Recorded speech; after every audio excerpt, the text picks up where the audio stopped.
जा रहा है कि एसआईटी का गठन कर दिया गया है। उस दौर में जब शब्द निकला था जंगल राज, वो दौर नहीं है। हाँ, घटना हुई है, बड़ी घटना है और उसकी सही तरीके से जांच होगी। हमारे साथ तमाम मेहमान हैं, उनसे मैं आपको तारुफ कराता हूं। डॉक्टर श्याम पहले से आरजेडी के प्रवक्ता हमारे साथ हैं, किशोर कुणाल भी हमारे साथ हैं और भूपेंद्र यादव जी भी है। डॉक्टर श्याम, आपने सुना होगा भूपेंद्र यादव को, उनका साफ कहना है कि कम से कम आरजेडी को नैतिक आधार पर ऐसी घटनाओं पर नहीं बोलना चाहिए, क्योंकि आपके दौर में संगठित अपराध कराए जाते थे, यहां अपराध हुआ है जिसके लिए एसआईटी तक का गठन कर दिया गया, वो जांच करेंगे। देखिए, इसमें ऐसा है, हमारे जो मित्र किशोर कुणाल साहब अभी बता रहे थे एसआईटी की बात, और भूपेंद्र भाई साहब ने भी कुछ बात रखी। दोनों का साथियों का जवाब मैं जरूर देना चाहूंगा। राबड़ी जी की सरकार ने 2005 में एसआईटी बनाया था कुछ घटनाएं के संदर्भ में। मैं आपको बताना चाहता हूं, ये आदरणीय नीतीश कुमार जी मुख्यमंत्री बनते 5-6 में उनको भंग करने का काम किया था। ये जाकर डेटा आप चेक कर लीजिएगा मेरे भाई। आदरणीय जो बड़े भाई भूपेंद्र जी बैठे हैं, आप जिनके साथ सरकार चला रहे हैं, उसमें से आधे से अधिक लोग जनता दल और राष्ट्रीय जनता दल में ही थे। आप लोग की लेकिन राजनीतिक ईमानदारी को और साहस को मैं सलाम करता हूं कि आप लोग जो है जिनके साथ चला रहे हैं वो सारी जो कहाँ थे। और आप उस समय जो सामाजिक न्याय की सरकार थी, जो दलित पिछड़ों का जो उभार था, आज इतना बोलने का साहस और शक्ति मिला है ना उस बिहार के समाज में। आप बड़े वरिष्ठ नेता हैं, आप जानते हैं जमीनी हकीकत बिहार में क्या स्थिति थी। वो उस जंजीरों को तोड़ के, बेड़ियों को तोड़ के जो आवाज देने का काम किया, उस क्रम में कई घटनाएं कई लोग अपराधियों ने किए थे। आपको पता है अपराधी कौन लोग थे, आपको पता है, आप जानते हैं। ऐसा नहीं कि आप अनजान हैं, नादान हैं, आप बहुत अच्छे से जानते हैं। तो 15 साल में जो क्रांति दलित पिछड़ों, अकलियत, मजलूम के पक्ष में हुई थी, जिसका प्रतिफल है कि 2005 में आदरणीय नीतीश कुमार जी को सामाजिक रूप से बदला हुआ बिहार मिला था। लेकिन जिनके साथ गए वो बिहार 20 साल में बदहाल हो गई। आप आज शासन की व्यवस्था की बात कीजिए, सत्ता से सवाल होता है, आप जानते हैं।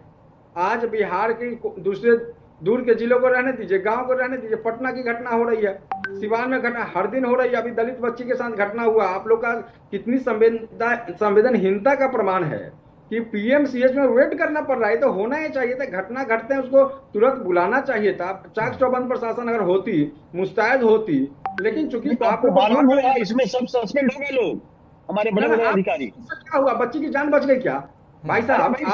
इसीलिए अरे भाई उसमें तो हम लोग ठीक है भाई साहब, डॉक्टर साहब आप डॉक्टर हैं, बच्ची की जान ठीक है नहीं बची, उसमें तो सजा मिल रहा है ना लोगों को। भूपेंद्र भाई एक लास्ट आप देखिए, देखिए हर चीज हमारे लिए राजनीति का विषय नहीं है। हमारे लिए कई प्रतिबद्धता है, राजनीति अपनी जगह है, लेकिन हम सबकी एक सामूहिक जिम्मेदारी बिहार की माननीय जनता के प्रति है। लेकिन डॉक्टर साहब मैं यहाँ रोकूंगा आपको, बिलाई कहीं भक्ति नहीं हुआ है। आप लोग जो कह रहे हैं कि हम लोग बड़ा ईमानदारी से बोल रहे हैं, लेकिन हमको नहीं लग रहा है कि आप लोग भक्ति नहीं होइएगा। क्या बोलिए सर? क्या बड़े भाई? बिलाई कहीं भक्ति नहीं हुआ है, गांव के कहावत है मेरे भाई। डॉक्टर साहब आप यदि जदूवंश से बोलिए अपनी बात पूरी करें। डॉक्टर साहब अपनी बात पूरी करें जल्दी से।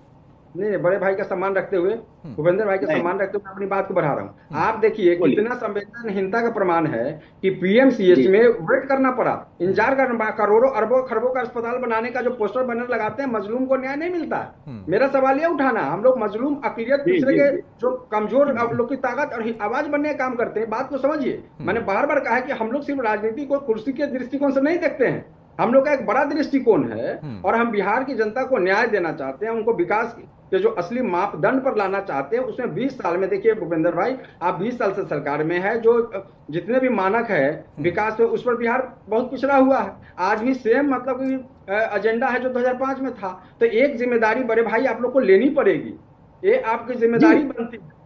ये मेरा निवेदन है। हर चीज भूपेंद्र जी जवाब देंगे जल्दी, उसके बाद मैं किशोर कुणाल के पास जाऊंगा। ऐसा है, मैं डॉक्टर साहब के जवाब दे दूं।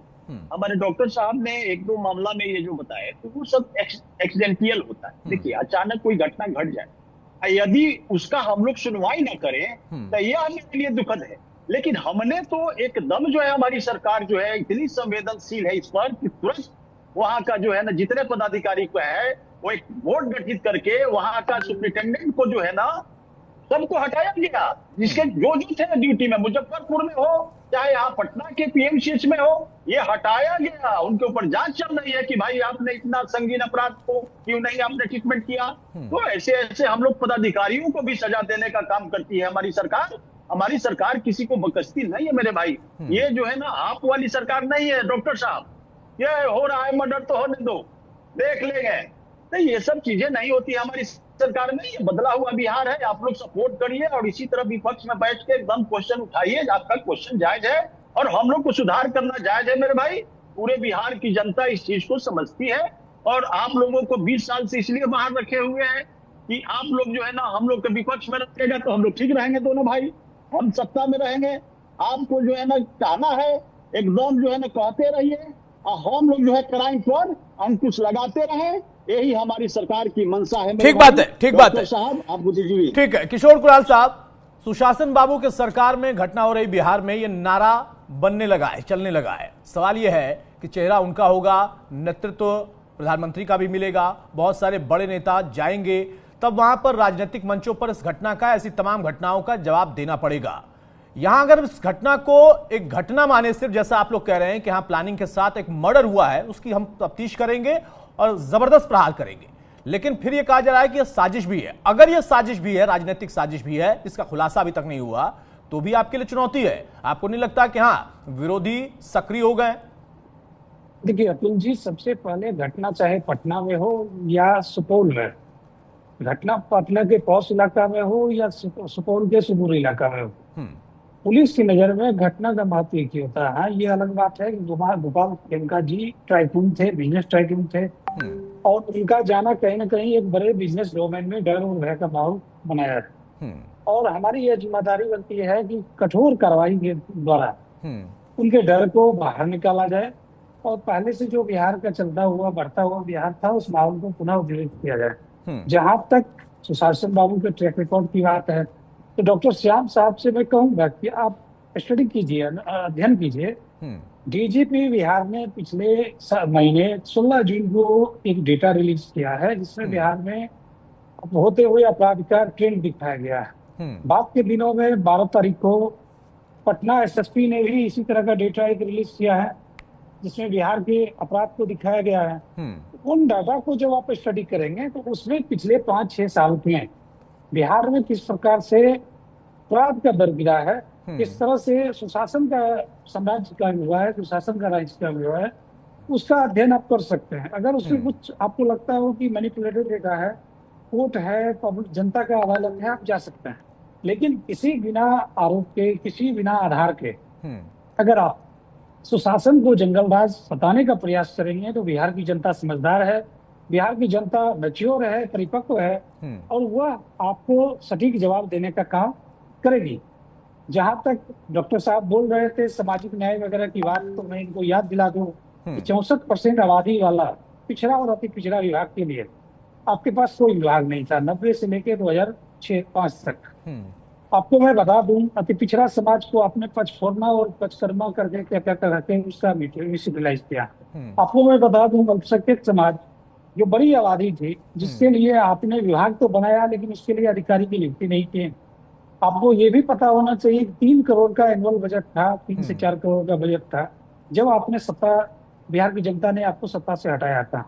तो किस प्रकार का सामाजिक न्याय आपने किया, ये तो पूरा बिहार जानता है। और हम तो चाहेंगे कि इंटेलेक्चुअल डिबेट हो, हम लोग बैठे और एक एक मुद्दे पे डिबेट हो, चाहे अपराध हो या अन्य मुद्दा हो, सामाजिक न्याय का मुद्दा हो। आप कभी बताने का प्रयास करेंगे कि अति पिछड़ा के लिए आपका क्या रोड मैप था? आप कभी नहीं बताएंगे। आपके लिए अति पिछड़ा लालू जी का चिन्ह था, जो चुपके से वोट गिरा देता था और लालू जी जीत जाते थे। आपके लिए पिछड़ा वर्ग एक ऐसा वर्ग था जिसके लिए आपके पास कोई रोड मैप नहीं था, कोई विभाग नहीं था, और आप कहते हैं हम सामाजिक न्याय की बात करते हैं। मैं आपको दावे के साथ चुनौती देता हूँ, फिर इसी चैनल पे इसी वक्त डिबेट करेंगे अगले दिन। आप ट्रेंड उठाइए, मैं एसएसपी पटना का प्रेस कॉन्फ्रेंस का डिटेल भेज देता हूँ, जिसमें बताया गया है कि पिछले अप्रैल से लेकर मई तक के ट्रेंड, पिछले 5 साल के ट्रेंड में अपराध का दर घटा है और अपराधी को पनिश किया गया है। और ये कोई कहने वाली बात नहीं है, ऑफिशियल डॉक्यूमेंट, जिसको मैं आपके माध्यम से पूरे बिहार की जनता को भी बताने का प्रयास कर रहा हूँ। तो अच्छी बातें कर लेनी। 20 साल जब आप 20 साल की बात करते हैं तो 17 महीना घुसा सकते हैं कि नौकरी हमने दिया 17 महीने में। आप भूल जाते हैं कि उसमें कैबिनेट में चीफ मिनिस्टर कौन था। इस तरह से बोलते हैं जैसे पूरे बिहार की जनता अनपढ़ गंवार है। आप जो बोलेंगे उसी को जनता मानेगी। आप क्यों नहीं बताते हैं कि जो 20 साल है उसमें आपका भी इन्वॉल्वमेंट था और जो 17 महीना है उसमें हमारा भी इन्वॉल्वमेंट था। ये बात तो आप बोलेंगे नहीं। लेकिन अपनी सुविधा अनुसार तर्क को करते हुए 20 साल 20 साल में आप अपने आप को बाहर कर लेते हैं जब अपराध की बात होती है, और 17 महीने में माननीय नीतीश कुमार जी और जदयू को बाहर करोगे हैं क्योंकि उसमें बोलते हैं कि नौकरी हमने 20 दिया। साल में 3 साल है भाई साहब, इनका 3 नहीं साल है। एक बार और नहीं नहीं नीतीश जी नहीं के साथ ही नहीं रहे थे, नहीं 1 साल 2 साल। नहीं, हम 3 साल भूल जाते हैं। जो 17 महीना का इनका स्लोगन है हम उसी पे बात करेंगे। जो इनका स्लोगन है 17 महीना का, और अभी हाल फिलहाल में तेजस्वी यादव जी ने एक पोस्टर रिलीज किया है कि 20 साल के बदले हमको 20 महीना दीजिए। अब ये कितना बड़ा पॉलिटिकल मैच्योरिटी है कि जो जनता से लोग 5 साल का मौका मांगता है और ये 20 महीने का मौका मांगते हैं। तो क्या ये चाहते हैं कि 20 महीने के बाद फिर से चुनाव हो, या 20 महीना के बाद ये स्वतः रिजाइन देते चले जाएंगे? तो टोटली पूर्ण रूप से अपरिपक्व लोगों का टोली है आरजेडी। जवाब देंगे माननीय किशोर जी के लालू- सवाल का डॉक्टर श्याम, उसके बाद मैं भूपेंद्र जी के पास जाऊं। देखिए, हमारे मित्र ने जो बातें कही हैं उस पर मैं मेरा टेक ऑन आप ले लें कि इसमें जो आप ईबीसी की बात करते हैं, ओबीसी की बात करते हैं, आप जितने आज आत्मविश्वास के साथ बोल रहे हैं, जो 1990 की जो चुनौतियां थी, सामाजिक चुनौतियां थी, उसको लेके जितना मुखर होके हमारे राष्ट्रीय अध्यक्ष साहब ने जो एक राष्ट्रीय फलक पर जो लाइन खींचने का काम किया था, भाई बोलना नहीं चाहते, उनकी राजनीतिक मजबूरी हो सकती है, मैं कोई इस पर अधिक दबाव देना अनुचित होगा, उनका नजरिया है। लेकिन मैं एक बड़े अदब और सम्मान के साथ अपने मित्र को बताना चाहता हूं, जिस पार्ट मैं समझता हूं कि आप जनता दल यूनाइटेड में हैं। बड़े भाई, आप एक बार डेटा तो निकालिए कि वो सब लोग कहाँ थे। ये बीजेपी के हमारे जो आपको सम्राट चौधरी साहब से लेकर सब लोग कहाँ पर मंत्री थे। आप लोग क्या बात करते हैं? आप लोग किसकी बात करते हैं? आप अपराध की डेटा की बात कर रहे थे। आप बताइए कि आपको 65,000 हत्याएं का रिकॉर्ड आपके सर माथे पर है। आप इतने बलात्कार, दलितों की दुर्दशा आपके सर माथे पर है। जिलावार घटना उठा के लीजिए, तथ्य पर घटना उठा के ले लीजिए। आप लोग ये बोलते हैं सियासी लाभ लीजिए, सियासी लाभ आपने लिया हुआ है, उसमें कोई दिक्कत नहीं। मैं आगे की बात करता हूँ। 94 लाख गरीब लोग का हमने पता लगाने का काम किया। जब माननीय तेजस्वी यादव साहब ने डिप्टी चीफ मिनिस्टर गए, उसका सर्वे हुआ, 94 लाख गरीब लोग सामने उभर के आए। आप लोग सुशासन की सरकार है, आप लोग की डबल इंजन की सरकार है, केंद्र में आपकी सरकार है, बिहार में आपकी सरकार है, तो 94 लाख लोग कहां से आ गए?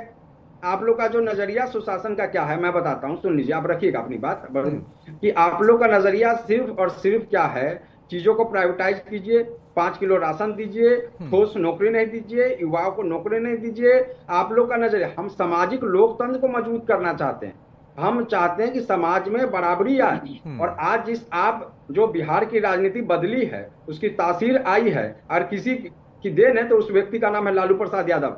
आप माने ना माने आपकी मर्जी है। आपकी पूरी पार्टी जब डूबने लगती है तो सीधे आती है आरजेडी के पास।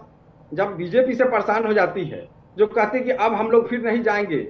आप 15 से लेकर 25 का रिकॉर्ड उठा के देख लीजिए, कितना बार आपने राजनीतिक फुटबॉल आपस में खेला है। 43 बार आप मुख्यमंत्री हैं। मैं आदरणीय नीतीश कुमार जी का सम्मान करता हूं, लेकिन आप देखिए, लोकतंत्र की बुनियाद है कि जो किसी दल का सबसे बड़ा नेता मतलब मुख्यमंत्री बनेगा, लेकिन तीसरे नंबर पर आप हैं कि दूसरे नंबर पर आप सारा डेटा देखते रहिए।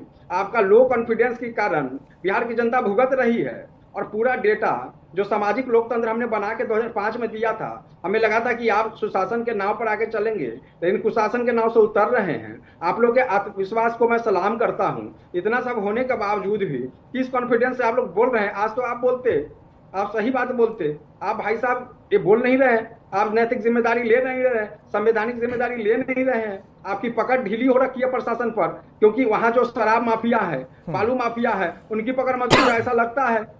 ये क्या वजह है? आप इस पर जवाब दीजिए ना मेरे भाई। ठीक है किशोर कुणाल, बहुत जल्दी से जवाब, फिर मैं भूपेंद्र जी के पास आ रहा हूँ। भूपेंद्र जी आ रहा हूँ, किशोर कुणाल कर देंगे। जी मैं जवाब, एक सेकंड बोलिएगा, दोस्त आप बोलिएगा, एक सेकंड। आप बताइए कि 1-2 साल से अगर सरकार में होते तो मैं मान के चलता कि चलो जी सीखने समझने में बात चल जाती है। आप 20 साल से सरकार में है और हर दिन घटना घट रही है, क्या हमारी दायित्व नहीं बनता है कि आपसे सवाल करूं, आपको आईना दिखाऊं? कुणाल भाई जवाब दीजिए। बिल्कुल, एक सकारात्मक विपक्ष के तौर पर आपका पूरा दायित्व है और उस दायित्व का हम सम्मान करते हैं, लेकिन टीवी चैनल पे बैठ के गलत बयानी करेंगे तो हम इसका प्रतिकार करेंगे। अगर आप सामाजिक न्याय के योद्धा को लालू प्रसाद जी को मानते हैं तो आपको ये भी याद रखना चाहिए कि बीपी मंडल साहब, दरोगा प्रसाद राय साहब, ये सब भी मुख्यमंत्री बने थे, अपने दौर में मुख्यमंत्री बने थे, और सामाजिक न्याय हुआ मानते हैं, अलग अलग जगह पे हुआ और अलग अलग कारणों से हुआ। जहां तक अभी आप जातिगत जनगणना की बात कर रहे थे, तो डॉक्टर साहब थोड़ा फैक्ट को करेक्ट कर लिया जाए। जिस समय आदरणीय नीतीश कुमार जी मुख्यमंत्री थे और भाजपा और हमारा गठबंधन था, उसी समय एक सर्वदलीय बैठक हुई थी और सर्वदलीय बैठक में ये तय हुआ था कि हम लोग सभी दल के लोग दिल्ली जाएंगे, माननीय प्रधानमंत्री जी से जातिगत जनगणना कराने की मांग करेंगे। और आप यह जानिए कि जब नेता प्रतिपक्ष के तौर पर दिल्ली गए थे हमारे तेजस्वी यादव जी, बाद के दिनों में परिस्थितियां बदली, तेजस्वी यादव जी सरकार में आए और जो तरीका या जो रिक्वेस्ट किया गया था प्रधानमंत्री महोदय से, उसी रिक्वेस्ट को आगे बढ़ाते हुए माननीय मुख्यमंत्री जी ने एक निर्णय लिया। उस निर्णय में ये हुआ कि राज्य अपने संसाधन से जातिगत जनगणना करवाएगी। तो जिस समय सर्वदलीय बैठक हुआ उसमें भी हमारा एनडीए के साथ अलायंस था, आप प्रतिपक्ष में थे और आपने सहयोग किया, इसको पब्लिकली मानेंगे कि आपने सहयोग किया, समर्थन किया, और आपकी पूरी पार्टी, सारे दल मिलकर दिल्ली प्रतिनिधि मंडल के तौर पे गए थे प्रधानमंत्री महोदय से मिलने के लिए। तो मैं ये कहना चाहता हूं कि जब आप साथ थे, आप कंट्रीब्यूशन लीजिए, आप उसका लाभ लीजिए, आप बताइए कि हम साथ में थे, निर्णय लिया गया है। लेकिन मैंने सिर्फ निर्णय लिया, ये कहना कहीं कहीं बिहार की जनता को कमतर रखने का एक तरीका है और बिहार की जनता को कहीं ना कहीं कमजोर, मतलब क्रेडिट दोनों को मिलना चाहिए, एक को नहीं मिलना चाहिए। जब सत्ता में साथ में थे, मौका था, उस वक्त आपने चर्चा की, आपने समर्थन दिया, तो उसका क्रेडिट भी आपको देना पड़ेगा। बहरहाल भूपेंद्र यादव जी, फाइनल कमेटी आपका, एक लंबा अनुभव आपका राजनीति में है, लेकिन सवाल इस बात का है कि बिहार की तस्वीर नहीं बदल पाई। तासीर बदलने का दावा तो किया जा रहा, लेकिन तकदीर भी नहीं बदल पा रही है। अगर इतने बड़े लोग सरेआम उनकी हत्या कर दी जाए, प्लानिंग के साथ कर दी जाए, जगह ऐसी हो जो कि बिल्कुल वीवीआईपी इलाका है, तो फिर सुदूरवर्ती इलाके में एक आम व्यक्ति कितना सुरक्षित है? सवाल तो बना हुआ है अभी भी। देखिए भाई साहब, मैं जवाब दे दूं आपको, क्योंकि यह घटना जो हुआ है, मैं पुनः दोहरा रहा हूं, यह हमारे पार्टी के लिए, हमारे बिहार प्रदेश के लिए भी यह बहुत ही दुखद है। और इस घटना को जितना भी भर्त्सना की जाए वो शब्द कम पड़ेगा, क्योंकि किसी का परिवार उजड़ा है और हमारे बिहार का बैकबोन, जो हमारा इकोनॉमिक को कैसे फायदा पहुंचाने वाले थे, वो हर क्षेत्र में वो बहुत बड़े जाने माने हमारे जो है ना बिजनेसमैन, और वो हमारे लिए धरोहर थे मेरे भाई। हमारा एक धरोहर का आज जो है, चाहे जिसने विनाश किया हो, उनको हम लोग, हमारी सरकार बख्शने नहीं जा रही है। अब रही बात, मैं बहुत ईमानदारी से बोल रहा हूँ आपके टीवी चैनल के माध्यम से, मैं आदरणीय नीतीश कुमार जी से और हमारे आदरणीय नेता सम्राट चौधरी जी से, आदरणीय दिलीप जायसवाल जी से, मैं बिहार के हमारे जितने भी मतलब पांचों पांडव हैं, उनसे मैं हाथ जोड़कर रिक्वेस्ट करूंगा और मांग करूंगा आपके चैनल के माध्यम से कि यह जो घटना हुआ है, यह घिनौनी रखकर उस व्यक्ति को ही नहीं, जो इस घटना को रचा भी है, उनको भी सजा बहुत जल्द दिया जाए और सरेआम बीच चौराहे पर गांधी मैदान में शूट किया जाए सारे जनता के बीच, ताकि इस तरह का संदेश जाए पूरे प्रदेश के अंदर में कि कोई भी क्राइम करेगा वह बच नहीं पाएगा मेरे भाई। ये मैं मांग करता हूं अपने स्तर से। हमारे ये सरकार जो है काफी संजीदगी से हम मैटर को ले रही है। आज ही हमारे जो है ना ओबीसी का मीटिंग था, उस मीटिंग के अंदर में हमारे नेता आदरणीय सम्राट चौधरी जी ने स्पष्ट कहा है कि हम बिल में से खोज करके खींच करके ऐसे लोगों को जो है ना हम लोग मटिया मेट करेंगे रे भाई। नहीं भूपेंद्र जी, आपकी बात सही है, लेकिन फिर जो अगर आपने जो मांग अभी की है ना, वो मांग हमारे यहाँ पूरी नहीं हो सकती, क्योंकि हमारे यहाँ कानून का राज है, हमारे यहाँ तालिबान का राज नहीं है कि उनको बीच गांधी मैदान में जाकर शूट कर देंगे, फिर आपके ऊपर जंगल राज नहीं बल्कि तालिबान राज का आरोप लग जाएगा। उसके लिए न्यायिक व्यवस्था है, न्यायिक प्रक्रिया है। हाँ, पुलिस को जो काम करना है उसकी गति तेज हो, सही दिशा में हो और सही तरीके से हो, यह जरूर संभव है। ये मेरा व्यक्तिगत राय है, ताकि ये संदेश जाए बैड एलिमेंट्सों के बीच जो क्राइमर हैं कि भाई हम जो क्राइम अब करेंगे बच नहीं पाएंगे। एक आध दो तो करना होगा मेरे भाई, ऐसा नहीं बढ़ेगा, क्योंकि इस घटना से हम लोग को छवि खराब हो रही है। हमारी सुशासन आज हमारे जो है ना, ये भाई डॉक्टर साहब जो बोले राजद की, ये जो है ना जंगल राज, तो जंगल राज के परिचायक ये थे, लेकिन आज हम पर आलोचना लग रही है, यह दुखद है। और इस दुख में मैं बोल रहा हूँ, और ये जो बोले हमारे भाई साहब डॉक्टर साहब बहुत सुलझे हुए व्यक्ति हैं, इंटेलेक्चुअल हैं, मैं इनको सम्मान करता हूँ।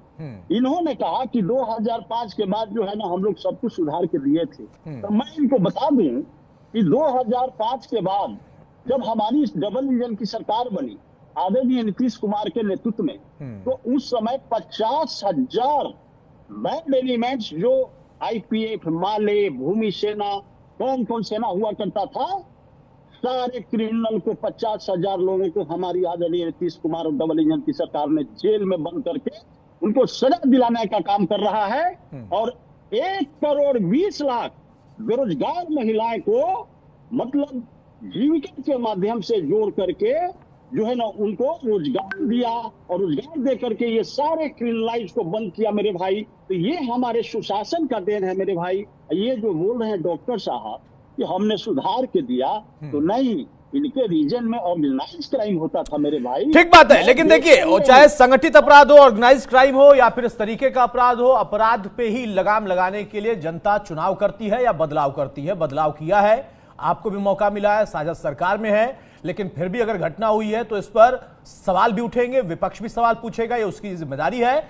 पत्रकार होने के नाते हमारी भी जिम्मेदारी है और जवाब देने की जिम्मेदारी आप पर है। इस घटना की आप निंदा कर रहे हैं और कह रहे हैं कि जल्द से जल्द इसका खुलासा होगा, यह भी आपकी जिम्मेदारी है और पुलिस की जिम्मेदारी है कि वाकई ऐसे लोगों पर नकेल कसी जाए। इतनी सख्ती के बाद इस जगह पटना में, और वो भी पटना में कौन सी जगह चिन्हित किया, वहां पर रेकी के साथ प्लान करके इस घटना को अंजाम दिया, तो वो बेखौफ है, उनमें कोई खौफ नहीं है। उनको पता है कि कल को अगर पुलिस पकड़ भी लेगी तो हमें कोई डर नहीं है। तो ये इकबाल पुलिस का कम है, ये साफ तौर पर दिख रहा है। बहुत शुक्रिया भूपेंद्र यादव जी आपका, किशोर कुणाल आपका और डॉक्टर श्याम आपका भी। तो मौजूदा दौर में जंगल राज का जिक्र एक बार फिर से होने लगा है, क्योंकि पटना की जो घटना है वो पूरे देश में एक सवाल खड़े कर रही हो, और राजनीति में जब चुनाव नजदीक हो ऐसी घटनाएं बड़ा मुद्दा बनती हैं और कई बार सत्ता के लिए मुश्किल बनती हैं। नमस्कार।